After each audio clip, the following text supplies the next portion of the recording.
If you adjust your boom length on the Sunseeker Fat-Tad and many other recumbent trikes, it will affect your effective chain length as the boom moves forward and backward.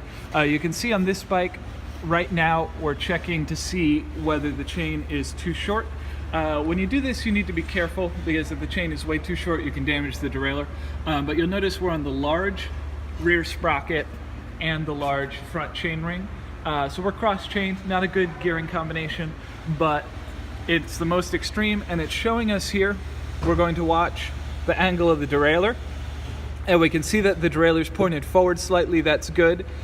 We would still be okay if it was pointed forward about that much, not so bad. But when the chain starts getting extraordinarily tight, that's really bad. It makes your shifting slow, and it can really damage the derailleur. So we want to make sure that it's not too extremely tight. This is looking about right. It could be a little bit tighter, and we'll see that with this bike if we shift into the small combination real quick. So we're going to go all the way down to the small ring in the back,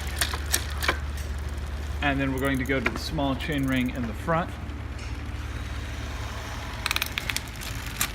So this is the smallest combination, which will leave the chain as loose as possible. And you'll see here we've got a good bit of slack in the chain. That's not bad on its own, but what you'll see is bad is the chain is rubbing on the upper jockey wheel of the derailleur and on the side plates of the rear derailleur. This chain should be probably an inch shorter. Jeremy's going to show us how to sort of mock that up by bending the chain over itself carefully to see about how it will get. So he's taking one link out by hand and just kind of holding it. So you can see here we might take a single link for ½ an inch out, or we might take 2 links for 1 whole inch out. And the way to calculate that is if you've moved your boom by 1 inch, you've got a double run of chain with a ½ inch pitch. So if you've moved your boom by 1 inch, then you need to take 2 inches out, which is, 1 link there, 2 links, 3 links, 4 links.